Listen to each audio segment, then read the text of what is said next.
Hey, my name is Corbin. I live alone on the edge of the stony grasslands and endless sands where the sun drags itself across the mountain peaks like a lazy dragon, and rain is nothing more than a fairy tale told to children in the distant villages.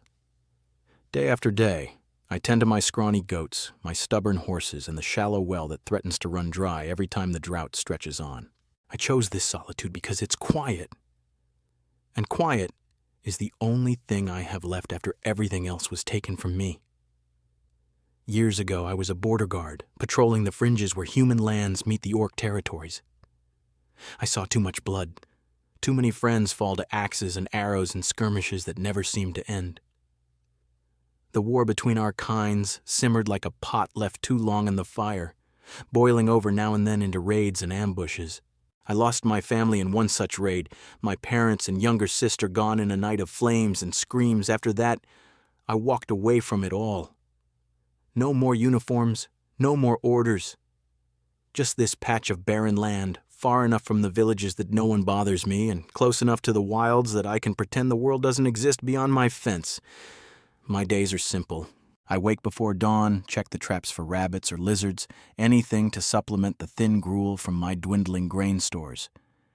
Then I water the animals, mend the fences that the wind and sand constantly erode, and haul water from the well. That well is my lifeline. A narrow shaft dug deep into the cracked earth, lined with stones I place myself. It's never full, but it gives just enough to keep me and my beasts alive. In the evenings, I sit by a small fire, staring into the flames, remembering faces I'd rather forget. Sleep comes hard, broken by dreams of battles I never wanted. That afternoon, the sun was beating down like a hammer on an anvil, turning the air into a shimmering haze. I headed to the well as usual, bucket in hand, figuring I'd spend the evening hauling up enough water to last through the night. The goats were bleating restlessly and the horses stamped their hooves in the corral, but I chalked it up to the heat. As I approached the well, I froze.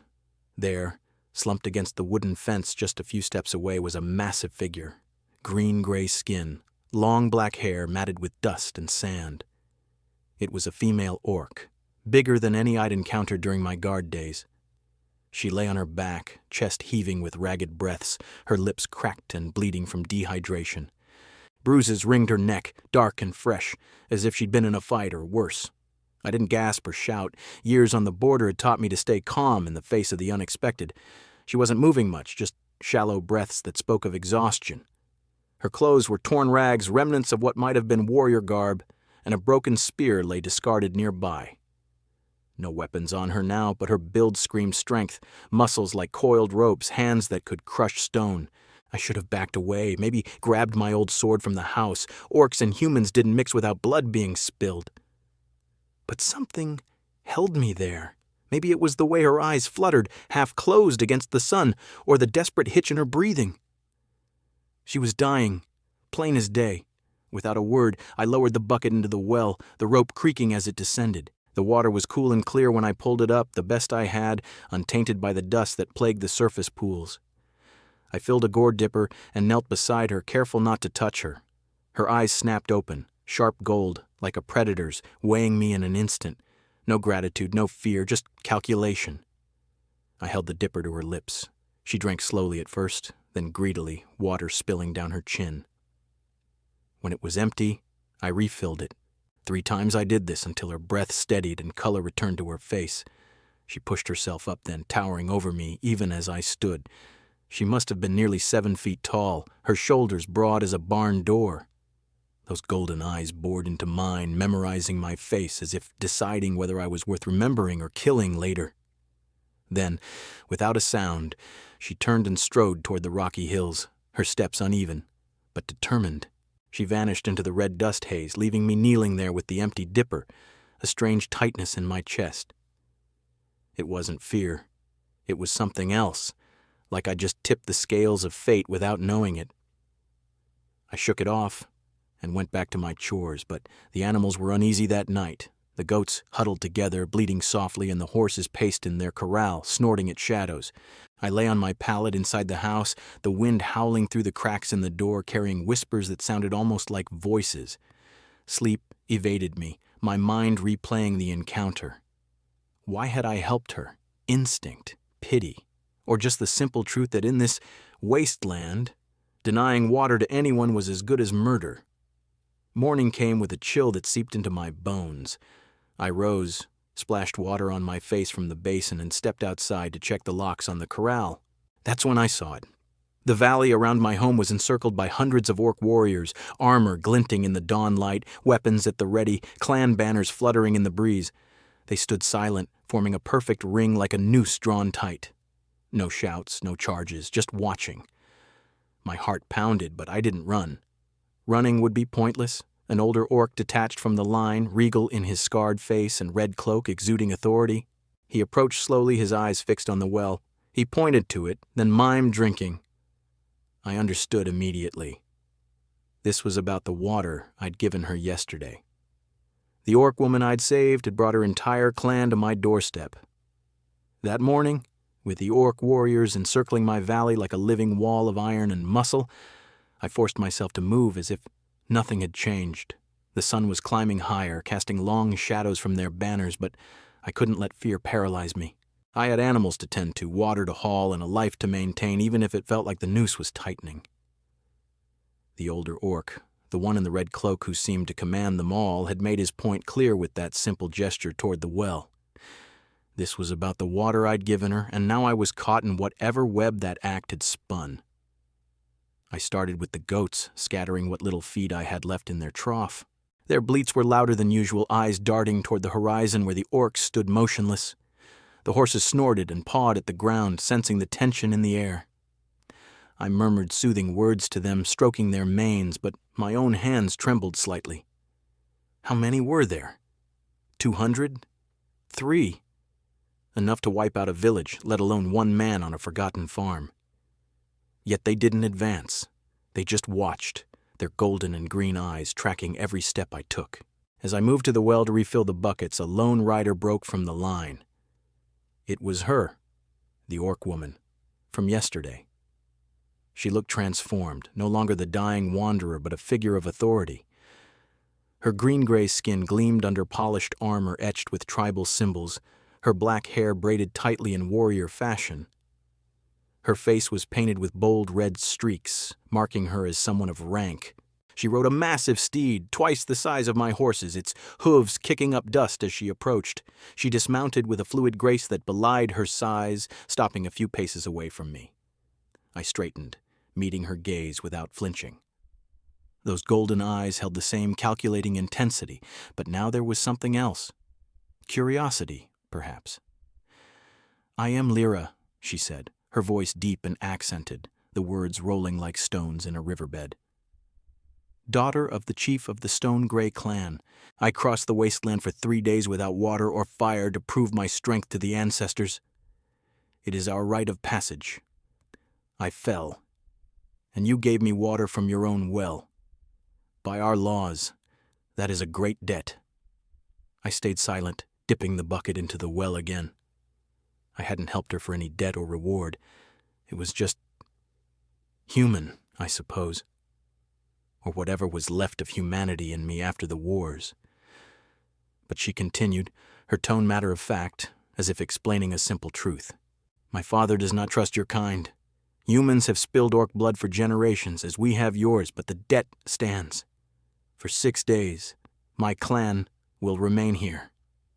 We will watch you. If you betray us, call your village guards, flee in the night, or sell us out, we will know. Prove your honor, and the debt will be honored in return." She didn't wait for a response. Mounting her horse, she rode back to the line, leaving me standing there with the bucket dripping water onto the parched ground. 6 days, it sounded like a sentence, a test I hadn't asked for. Betray them? The nearest village was a day's ride away, and the border patrols were sparse. I could slip out under cover of dark, ride hard, and bring back reinforcements. But something in her words, and in the silent vigil of her clan, held me back. Honor. What did that even mean in a world like this? The first day dragged on like an eternity. I repaired a section of fence that had sagged under the wind, hammering nails with deliberate strikes, aware of every eye on me. The orcs didn't move closer, but I felt their presence like a weight on my shoulders. By noon, a small bundle appeared at my gate. dried meat a skin of water, left without a word. A test? To see if I'd refuse it or poison it? I ate sparingly, saving most for my animals. Night fell, and I barred the door, lying awake on my pallet, listening to the wind. Every creak of the house sounded like footsteps. Sleep came in fits, haunted by dreams of old battles. The second day was much the same. I tended the horses, brushing their coats and checking their hooves for stones. The orcs remained vigilant, a few shifting positions, but never breaking formation. Another bundle arrived at midday, bread-like flat cakes, tough but nourishing. I wondered about their motives. Were they feeding me to keep me alive for the test, or was it part of the debt? My mind raced with possibilities. What if I tried to signal for help? Light a signal fire? But the thought twisted in my gut. I'd given her water freely, and turning on them now felt like spitting on my own choice. By the third day, the routine had settled into a tense rhythm. I hauled more water, mended a leaking roof patch on the house, and even took time to weed the small plot where I grew hardy roots. The animals calmed somewhat, as if accepting the strange company. The orcs' gifts continued, fruits I'd never seen, preserved in some orcish way. I ate them, feeling a strange mix of gratitude and suspicion. That night, I sat by my fire, staring at the flames. Why hadn't I run? Fear of death? Maybe. But deeper down, it was about not becoming the monster the wars had tried to make me. I'd seen enough betrayal on the borders, humans selling out their own for orc gold, orcs ambushing under flags of truce. I wouldn't add to that. The fourth day brought a subtle shift. As I worked on sharpening my tools by the corral, I noticed a few orcs nodding faintly in my direction. Not approval, but acknowledgement. Lyra rode by once, her eyes lingering longer than before. No words, just that piercing gaze. The bundles grew more generous, a haunch of meat that smelled of spices unknown to human lands. I cooked it over my fire, the aroma filling the air, and for the first time in days, I felt a flicker of normalcy. But sleep still evaded me, my thoughts churning. What if the patrols came on their own? Would the orcs see it as my betrayal? On the fifth day, the weight pressed harder. I spent hours digging the well deeper, sweat soaking my shirt under the relentless sun. My muscles ached, but the work kept my mind occupied. The orcs watched, impassive. That evening, as I sat eating their latest offering, I pondered the debt Lyra mentioned. Was this their way of repaying the water, or testing if I'd exploit their presence? I realized then that staying wasn't just about survival, it was about proving to myself that one act of kindness didn't have to lead to regret. The sixth day dawned with a cooler breeze, hinting at change. I went through my chores mechanically, expecting the end. Mid-afternoon, Lyra returned, this time without the war paint, holding a silver grass branch, a talisman of some sort woven with intricate patterns. She dismounted and approached, her expression unreadable. "You could have run," she said plainly, "called your kin, sold us for safety. Why stay?" I set down my hammer, wiping sweat from my brow. Running would mean dying faster. Staying, it lets me keep my conscience clean. She nodded slowly, those golden eyes softening just a fraction. It was the first sign of respect I'd seen from her, from any orc. The branch in her hand gleamed, a symbol of her completed rite. For a moment, we stood in silence, the weight of the 6 days hanging between us. Then she turned, mounting her horse, and rode back. The test was over, but I knew the real challenges were just beginning. On the 6th day, a cooler breeze swept through the valley, carrying the faint scent of distant rain, though I knew better than to hope for it in this forsaken land. The sun rose as it always did, indifferent to the tension that had built over the past week. I went about my chores with a mechanical rhythm, my body aching from the constant strain of being watched. The orcs' circle remained unbroken, their silent vigil a constant reminder that my every move was judged. But there was a subtle shift in the air, like the end of a long storm approaching. Lyra's visit the day before, with her silver grass branch and that nod of respect, had left me feeling that perhaps I'd passed their test. Perhaps this would all end without blood. I was mending a loose plank on the corral fence when I heard the distant thunder of hooves, not the heavy, deliberate tread of orc steeds, but the lighter, faster rhythm of human riders.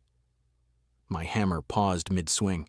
Squinting toward the southern ridge, I saw them, 6 riders cresting the hill, their silhouettes sharp against the morning sky. They wore the rough leather armor of border militia, long rifles slung across their backs, swords at their hips glinting in the light. Dust trailed behind them like a banner of warning. My stomach twisted. Rumors must have spread, whispers of orc sightings in the wastes carried by traders or scouts. In these parts, such talk brought swift response. The riders slowed as they approached my farm, fanning out in a loose formation that spoke of caution. Their leader, a grizzled man with a scarred cheek and a mustache like weathered straw, dismounted first. I recognized him vaguely. Captain Harlan, an old acquaintance from my guard days. He'd been a sergeant back then, quick with a blade and quicker with suspicions. The others stayed mounted, hands resting near their weapons, eyes scanning the horizon where the orcs waited unseen behind the rocky outcrops. "Corbin," Harlan called out, his voice rough as gravel. He strode toward me, boots crunching on the dry earth, his gaze flicking to the well and then back to my face. "Heard some troubling tales from the village. Orc tracks spotted near the wastes. Big group, they say. You seen anything?" I set down the hammer, wiping my hands on my trousers to buy a moment. My heart pounded like a war drum, but I kept my expression neutral. The orcs were out there, hidden just beyond the ridges, their presence a shadow over everything. If I told the truth, pointed them out, Harlan and his men would ride back for reinforcements and this valley would become a battlefield. Blood would soak the sand and I'd be the spark that ignited it. But lying outright, that could doom me too. If the orcs thought I'd betrayed them, my farm would be ashes by nightfall. "Just some old footprints in the sand," I said evenly, meeting his eyes. "Looked like a hunting party passing through, nothing fresh, nothing threatening. Could have been weeks old." Harlan's brow furrowed, his mustache twitching as he chewed on that. He glanced at his men, who shifted uneasily in their saddles. "Hunting party, eh? In these parts, orcs don't hunt quietly, Corbin. You know that from the old days. Mind if we take a look around?" It wasn't a request. 2 of his riders dismounted, rifles in hand, and began poking around the edges of my property, checking the corral, peering into the house through the open door. My fists clenched at my sides. They were thorough, overturning a feed bucket, rifling through my tool shed. One of them, a young recruit with nervous eyes, called out, "Nothing here, Captain. Place looks clean." But Harlan wasn't satisfied. He stepped closer, his voice dropping to a growl. "Come on, man. We served together once. If there's orcs nearby, you tell me now, we'll handle it. You don't want them raiding your stock or worse. Remember what they did to your family?" The words hit like a gut punch, stirring up the old rage I'd buried deep.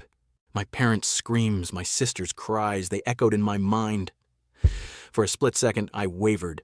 Pointing out the orcs would be justice, wouldn't it? Payback for the blood they'd spilled. But then I thought of Lyra, collapsing by my well, her golden eyes weighing me. I'd given her water freely, not for vengeance. Betraying her clan now would make me no better than the raiders who'd taken everything from me. Before I could respond, a low resonant horn blast echoed from the northern ridge. It was the orc signal, deep and ominous, like the rumble of thunder in the mountains. The militia froze. From the hills, figures emerged, orc warriors stepping into view, their armor catching the sun, axes and spears at the ready. Not charging, not yet, but the message was clear. Harlan's men whipped out their rifles, aiming toward the ridges, faces paling. "By the gods," Harlan muttered, drawing his sword. "How many? 100? 2? "More," I said quietly, stepping between him and the horizon. "Enough to end this before it starts." The young recruit's voice cracked. "Captain, we can't take that many. We're dead if they charge." Harlan's eyes blazed with fury, turning on me. "You knew! You bastard! You've been hiding them!" "I didn't hide anything," I replied, my voice steady despite the fear clawing at my throat. "They came because of something I did, something right. But if you start shooting, none of us walk away. Think, Harlan. 6 of you against a clan? That's suicide. Ride back, tell the village it's just scouts. No blood today." He hesitated, sword trembling in his grip. The orcs held their ground, a wall of green and steel, their horns silent now. The standoff stretched, the air thick with the promise of violence. One wrong move, a twitchy finger on a trigger, and the valley would erupt. I could see it in Harlan's eyes, the old hatred, the urge to fight, but survival won out. He sheathed his sword with a curse. "Fall back!" he barked to his men. "This ain't worth dying for today." They mounted up quickly, casting dark looks my way. Harlan lingered a moment longer, leaning close. "You've chosen sides, Corbin. Pray they don't turn on you like they did your kin." With that, they wheeled their horses and rode off, dust swirling in their wake. I stood there, legs weak, watching them disappear over the southern ridge. No shots fired, no arrows loosed, no blood spilled. The valley fell silent again, the orcs melting back into the hills as if they'd never been there. From the direction of the gate, a figure approached on foot. It was Lyra, her armor still gleaming, the silver grass branch tucked into her belt. She stopped a few paces away, her golden eyes locking onto mine. For a long moment she said nothing, then a subtle nod, deep, respectful, like a warrior acknowledging an equal. It was the most profound thanks an orc could give, I realized. No words needed. In that instant, I understood the weight of what I'd done. A small choice, not to betray, had averted a slaughter. It might not change the world, but in this valley, on this day, it had shifted fate. The borders were fragile, always one spark from war. Today I'd chosen to douse the flame, but as Lyra turned and walked away, I knew the consequences would follow. Choices like that came with a price, and mine was just beginning. As the sun dipped lower in the sky, casting long shadows across the valley, the weight of the day settled over me like a heavy cloak. The militia's retreat had left an uneasy quiet, broken only by the occasional bleat of a goat or the rustle of wind through the dry grass. I stood by the gate, watching the dust from their horses fade into the horizon, my mind reeling from the choice I'd made. No blood spilled. That was a victory, small as it was. But victories in these lands often came with strings attached, and I knew the orcs wouldn't simply vanish now that the immediate threat was gone.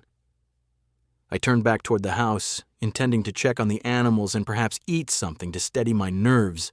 But before I could take more than a few steps, a figure emerged from the northern ridge, the older orc in the red cloak, the one I'd pegged as their chief from the start.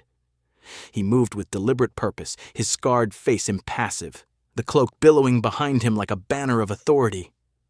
Behind him, a small escort of warriors followed at a respectful distance, but he waved them back as he approached my door. He didn't knock. The door creaked open under his massive hand, and he stepped inside without invitation, filling the small space with his presence. I followed him in, closing the door behind me, the air inside suddenly thick with tension. The chief, Lyra's father, I assumed, stood in the center of the room, his golden eyes scanning the sparse furnishings, the rough-hewn table, the pallet bed, the flickering lantern I'd lit earlier. He said nothing at first, just reached into a pouch at his belt and withdrew an object. An ancient stone circlet, carved with intricate runes that glowed faintly in the dim light. It was no mere trinket. Even I, with my limited knowledge of orc lore, could sense its power. Symbols of protection, wards against harm, etched deep into the dark rock.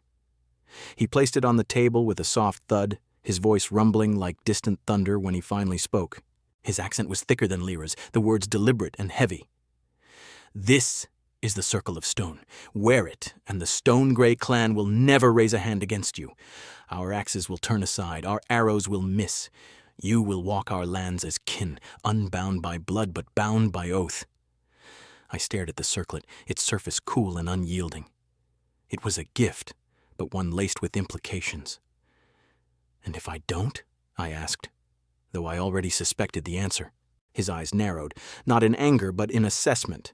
"Then the debt is unpaid, but more. You wear it and you stand between worlds.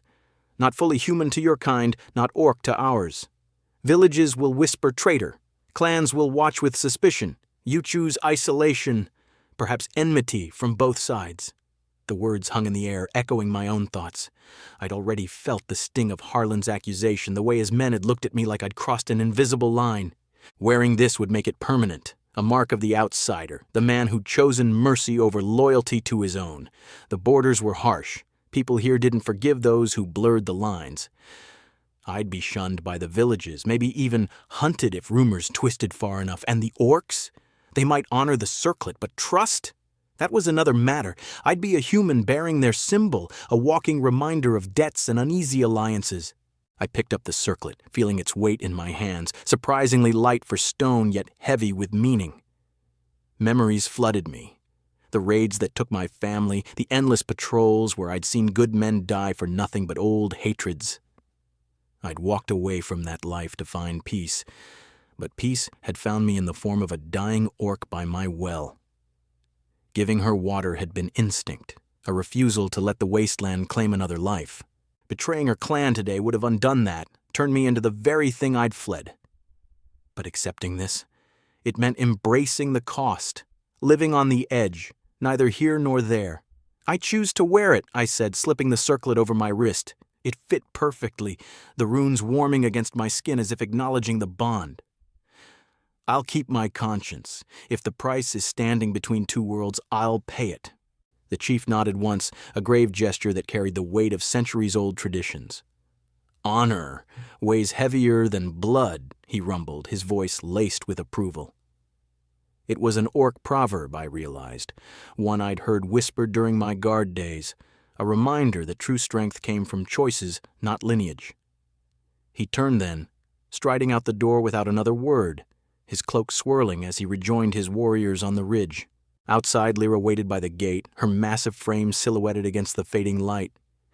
She didn't approach, but her golden eyes met mine across the distance, holding my gaze for a long moment. There was relief in that look, a subtle easing of the tension she'd carried since our first encounter. She'd been the one to fall, to owe the debt, and now it was squared, not with gold or favors, but with mutual respect. She raised a hand in farewell, then turned and walked away, her steps sure and unhurried. As the chief and his escort melted back into the hills, I stood alone in the doorway, the circlet a new weight on my arm. The valley felt emptier, yet heavier, with the choices I'd made. Honor over sides. That was the path I'd chosen. But in these lands, such paths were lonely, fraught with unseen dangers. The sun set, and I wondered what shadows it would bring. A few weeks passed in a blur of routine and lingering tension. The valley returned to its harsh, unforgiving self, the sun baking the earth, the wind whipping sand into every crevice, the well yielding just enough water to sustain me and my animals. The Orc clan's departure had been swift and silent. One morning, I woke to find the ridges empty, their banners gone, only faint tracks in the red dust marking where hundreds of warriors had stood. The bundles of food they'd left during the vigil were the last traces of their presence, and I rationed them carefully, mixing the spiced meats with my own meager stores. The goats and horses seemed relieved, grazing more calmly now. But I couldn't shake the feeling that the world had shifted under my feet. The circlet on my wrist was a constant reminder. It didn't weigh much physically, but its presence was like a shadow that followed me everywhere. The runes etched into the stone caught the light oddly at times, almost glowing when the sun hit them just right. I caught myself rubbing it absent-mindedly during chores, tracing the ancient symbols that promised protection from one side while inviting suspicion from the other. "Honor heavier than blood," the chief had said. I pondered those words often, wondering if I'd truly understood the cost when I slipped it on. It wasn't long before the consequences came knocking, literally. One afternoon, as I was repairing a section of roof that had sagged under a rare dust storm, I heard the familiar thunder of human hooves approaching from the south. 6 riders again, the same militia group led by Captain Harlan. They rode in tight formation, rifles at the ready, their faces set in grim determination. I set down my tools and walked to the gate, standing tall despite the knot in my stomach. This time, there were no orcs to back me up. I was alone, marked by my choice. Harlan dismounted first, his eyes narrowing as they landed on the circlet glinting on my arm. Well, he drawled, spitting into the dust. "Looks like you've gone full trader now. What's that, some orc bauble? They pay you in trinkets for selling out your own?" The others murmured agreement, hands hovering near their weapons.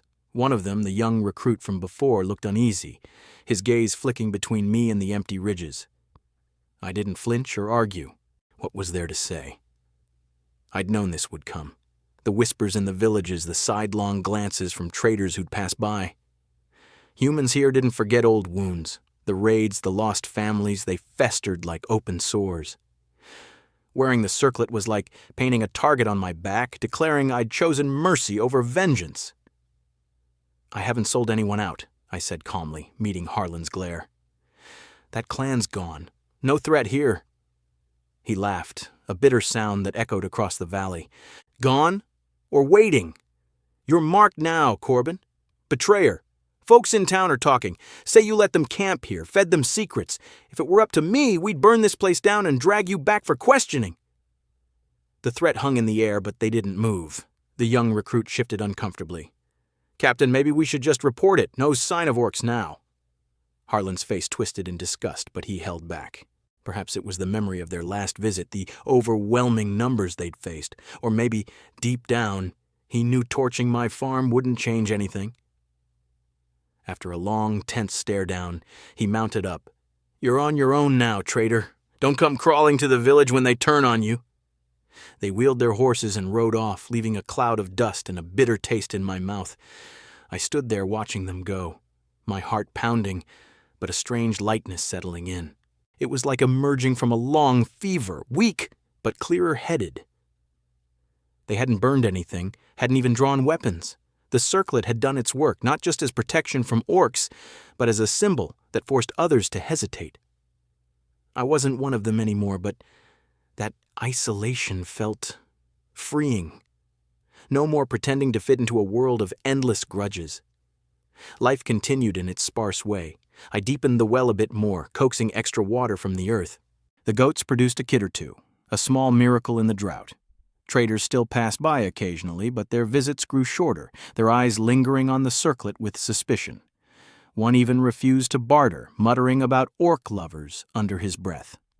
I let it slide. Solitude suited me better now. The quiet wasn't empty anymore. It was filled with reflections on what I'd done. A single gourd of water, given without thought, had rippled out to change everything. No war sparked that day, no valley soaked in blood. One choice, small as it was, had preserved a fragile peace on the border. One evening, as the sun painted the sky in fiery reds, I spotted a figure on the northern ridge. It was Lyra, alone, her massive silhouette unmistakable against the dying light. She didn't approach, just stood there, gazing down at the valley, my farm, the well, the animals grazing peacefully. For a moment our eyes met across the distance. She raised a hand, a broad palm, in a simple wave of farewell. I returned the gesture, nodding once. There was no need for words. The debt was settled, the respect mutual. She turned then, disappearing into the hills, likely for the last time. I knew we might never cross paths again. Her clan had their rights, their territories far from human eyes. But the circlet ensured no orc would harm me, not out of fear but out of honor for the choice I'd made. On the human side, the whispers would continue, the isolation deepen. I was between worlds now, belonging to neither, but that limbo felt right. In a land thirsty for blood, I'd chosen to give water instead. It cost me alliances, perhaps safety, but it preserved something more vital, my humanity. As the stars emerged overhead, I sat by my fire, the circlet warm on my wrist. The wasteland stretched endless around me, harsh and unyielding, but for the first time in years, I didn't feel alone in it. Kindness had a real price, higher than hatred, steeper than revenge. Yet paying it had kept me whole. Between the bloodiest places, I'd chosen to offer drink to another, and that was how I held on to my soul.